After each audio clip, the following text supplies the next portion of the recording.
Hey guys, and welcome to our very first episode of House of Adya's Very On podcast. I'm your host Raksh, and on this season, I'm going to take you through a lot of topics related to mental health. We're going to talk about being gay in the Tamil society, to religion and mental health. We're going to talk about borderline personality disorder. We're going to talk about a lot of things. And on every episode, we have a special guest that knows a little bit extra about the topic. On this very episode, we're going to start off with borderline personality disorder. To talk to us about this, we have Nirshikha with us. Hi, Nirshikha. Hi, my name's Nirshikha, but I sometimes go by Nish. I'm 23 years old. I'm an undergraduate student trying to finish my degree. So I study business computing systems. I love to sing, play video games, writing, watching a lot of TV, basically anything where I don't have to be that good at socializing with other people. So I spend most of my time alone. Yeah. All right. Okay. That's a lot of. I was just gonna ask you, tell me about yourself. I'm glad you just went on, because that's okay. So wait, first thing first, there's a lot of information right Sorry. here. No worries. That's fine. So you're with us today because we're going to talk about borderline personality disorder, and I think you know more about this than I do. Probably, yeah. Yeah, and why? As in our listeners don't know. So do you want to explain that to them? Borderline personality disorder for me is basically it affects everything about who I am and how I act, how I think about other people, my relationships with other people, just my mood, like on a minute by minute basis, even. Yeah. I think it would be easier to say how it doesn't affect me, honestly, because Yeah. Okay. it's so all encompassing. Yeah. Because you're diagnosed with borderline personality disorder. Yes. Yeah. When were you diagnosed? December 2017. So it hasn't been that long, but I had been affected by the symptoms for quite a bit longer than that. At least 5 years before I was eventually diagnosed. Yeah, because personality disorders, you don't get diagnosed until you're in your adult ages. For those of you who don't know, personality disorder, we have 10 of them. And they usually are not, as in, you can have some traits, but you're not diagnosed until you're an adult. So tell us about your story. Tell us about how is a day to day for you? Okay, well, the main thing I'd say is that I feel everything maybe tenfold compared to the average person. And I'm very impulsive. So I rarely think before I speak or do something. And small things that might be like a minor inconvenience to the average person, to me, is like the end of the world. So it kind of feels like I'm on a runaway train and I'm in the driver's seat. The brakes aren't working. I don't know what to do. Any given moment, something's going to send me into the ocean. That's honestly what it feels like. Yeah, And that's a good way of explaining it for people who don't understand. yeah. And you know how people will be like, you can choose not to say something or just consider your actions before you do them for the sake of keeping the peace. Maybe you shouldn't argue with someone. Maybe you shouldn't speak in the situation. For me, I don't have those filters most of the time. Yeah. So if I think or feel something, I'll immediately say it and then think about the consequences later. And they're often not very good. Yeah. Yeah. Okay. Well, that gives us a little insight of how it is in your head. And That's it true. sounds, so you said 2017, so that's 3 years, right? So when you were diagnosed, was it like a relief kind of thing? Because some people feel like, when you get a name to it, then it's easier. It explains a lot of things. Yeah, it definitely was. That's kind of why I went in for the assessment in the first place, because I'd been identifying with the traits for so long, but not really being able to fully be like, yes, okay, that's me. I understand why I'm like this. So for me to finally get that clarification from a professional was really comforting in a way. I know that it isn't for a lot of people for reasons related to stigma, but for me personally, I did find it really helpful to have that label. Yeah. Yeah, I can imagine that before you got diagnosed, it must have been like confusing more than anything because you were just like, why am I feeling this way? Exactly. You don't have an answer to it, right? Yeah. So yeah, that's a good thing you were saying that, like that you did go and seek out professional help. So what would you say are the most challenging things? So you mentioned a lot of things. Obviously, it is challenging just having it, like I can imagine. But what would you say is the most challenging thing about borderline personality disorder? For me, I think it's the fear of abandonment. The fear that I'm not going to be chosen by the people I've chosen to love and care about. I'm really Mm. sensitive about that. Um, for people who don't know, there's a term called splitting, and that refers to the part of borderline personality where you really quickly switch from absolutely loving and idealizing a person to thinking they're the worst thing to ever happen to you and you absolutely hate them. Yeah. So that is something that I go through quite often. And the reason for that is because I spend so much of my time thinking about really small things that other people might not notice. So things like changes in their tone when they're talking to or messaging me. Are they starting the conversations with me, or is it always me who's initiating them? Are they making plans with me? Do they support Mm. the things I'm doing, like share my content and things like that? I could honestly go on Yeah, about the yeah, no, things that yeah. I go over in my head. Yeah, it's a tiny, like Yeah. you say, it's the tiny things It's that really, probably really people, tiny things. yeah, and probably people think about, but not as in depth as you kind of feel like you do. Yeah. It's Yeah, like, right? as I said before, the word all encompassing is the thing that I keep thinking Mm. of as a way to describe it because I honestly am obsessed with those thoughts. And Yeah, when I first have them, I'll try and bottle it up if I can. I might not say it, but I will definitely feel it. But there always comes a point where it's really intense and I can't deal with it anymore. And it will all come out. And that's when it becomes a real problem because a lot of the time the other person has no idea what I'm talking about. It might have been weeks since the thing actually yeah, happened, but I'm yeah. reacting like it's just happened and it's a really big crime that they've done and they don't understand. Mm. And in that time, I've convinced myself they don't care about me and they must be a bad person to hurt me Mm. like this and all of this stuff. And And to clarify, this is all in your head, as in these are thoughts in your head that you, exactly, yeah. yeah, right? Sometimes the Yeah. thing I've seen might not even have happened. I might have just Okay. interpreted it the wrong way. Mm. So it can have no basis in reality. But because I've got those fears about myself not being loved, I'll interpret things that don't have to mean that as meaning that. So it's really like there's a saying for it when you're like a victim of your own. Yeah, yeah, no, I know Yeah, what you're saying. yeah, Yeah. So, because in my head right now, I'm thinking social media, like the era of social media must be so much more difficult for you because everything is on, like, it's not, we don't talk to each other face to face. So, interpreting things, texts or messages, everything would be, is, as in, like you said, tones and stuff. You don't have that in a text. A text is how you read it, right? So, that must, how is that? yeah. It's difficult because, like you said, texting is very difficult. I do misread tone a lot.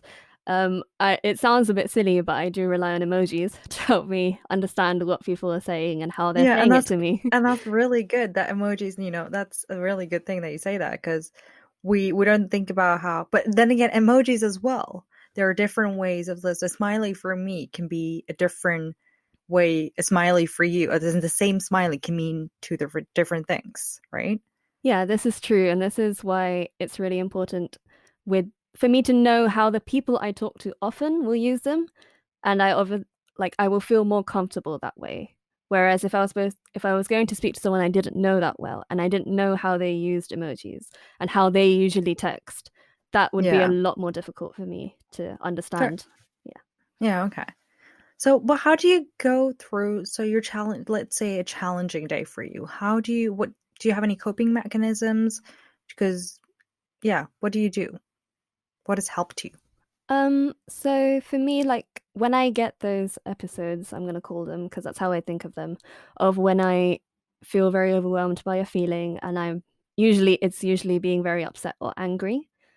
If it's directed at a person and it's someone who knows me, and those are usually the only people I talk to, my very tight circle, I'll be able to, if I'm able to, I will tell them that I think I might be starting to split.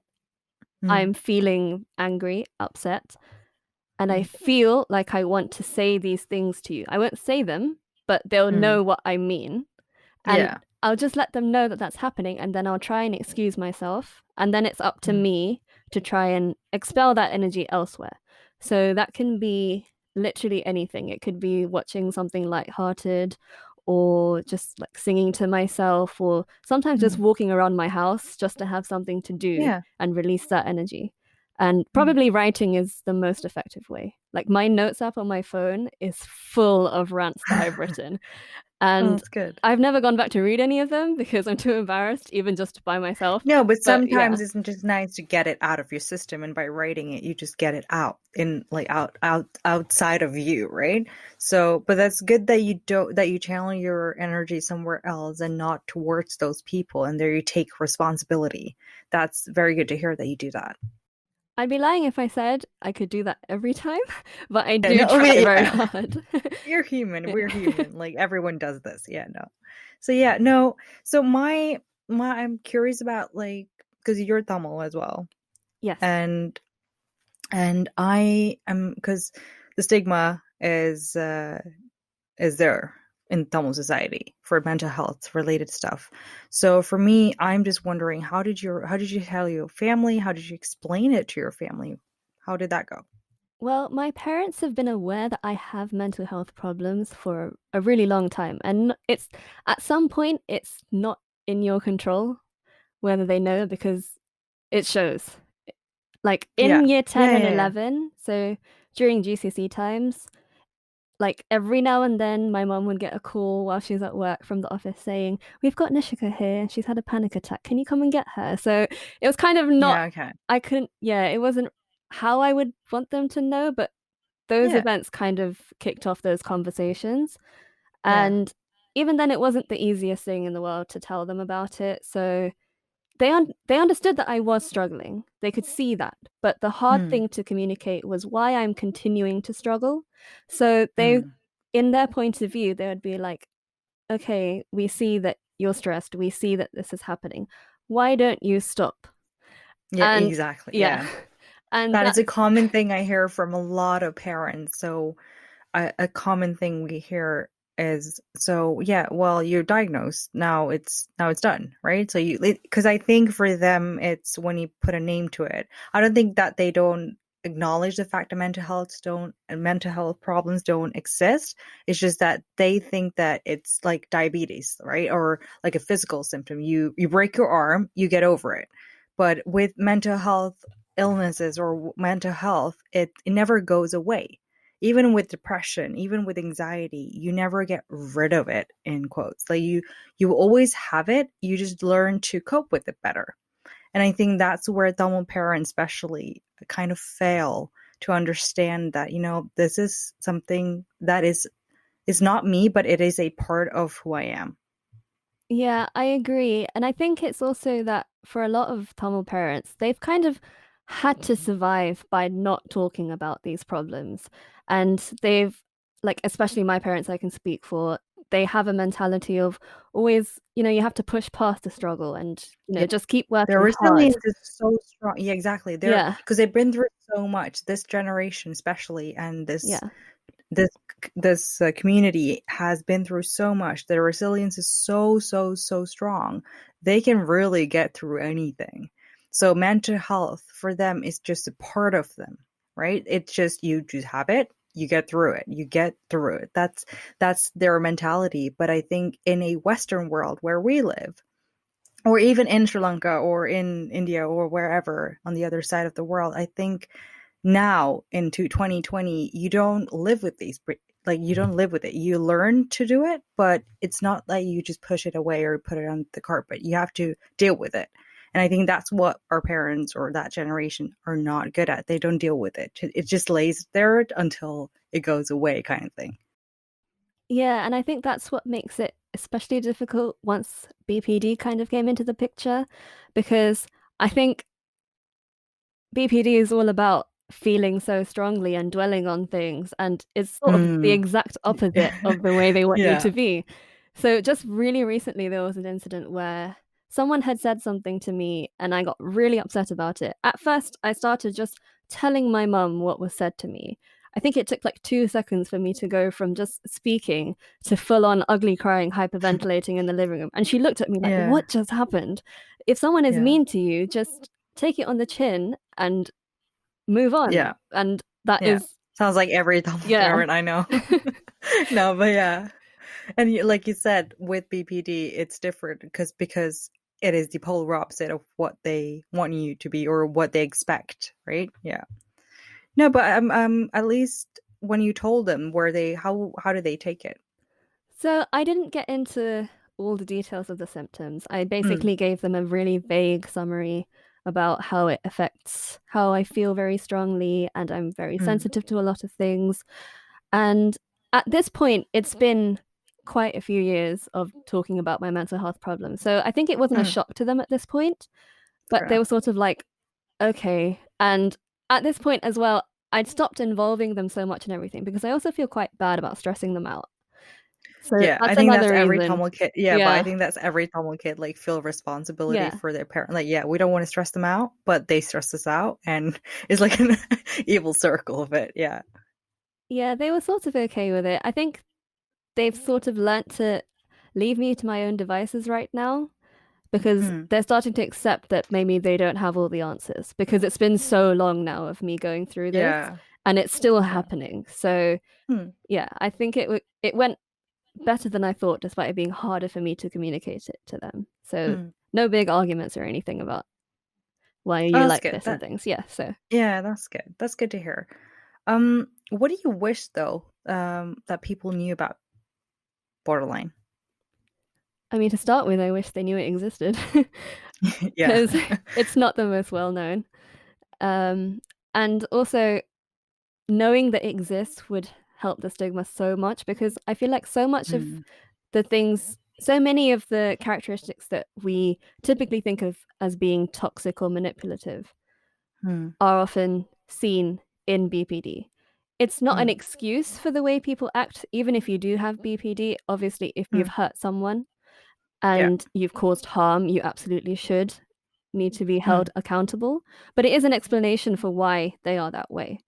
And mm, so I've noticed sometimes a lot of the same people who talk about mental health awareness will demonize people who behave in ways that aren't so easily sanitized, if that makes sense. mm. So Yeah. people who have personality disorders, bipolar disorder, addictions, Yeah. OCD, etc. I could go on. Mm, I think it's harder to make that seem palatable in a way mm. that we can make like cute infographics about mental health about because Yeah. people, you know what I Yeah. mean? Yeah. Um, 100%. so for that reason, I really wish that people did more research into mental health before speaking out on it because sometimes you can hurt people while you're trying to help others. And I Mm. think that often happens to some of us. Yeah. Yeah. No, 100%. I also think a lot of people think that it's bipolar disorder. I think so they think that as I've heard people say use the term bipolar, like you're bipolar. Say that out loud as it's something that you just a split personality. It's not, and I think people they confuse borderline as well with bipolar disorder because it's not similar at all. But I think it's a lack of knowledge and it's a lack of not knowing what's what that makes them just throw out words. Yeah, I definitely agree with you there. I've seen the false comparisons to bipolar a lot. Even the acronyms being confused. I've seen lots of people Yeah. who think BPD means bipolar, Yeah. things like that. Exactly. It's Yeah. just a lack of Mm. research, really.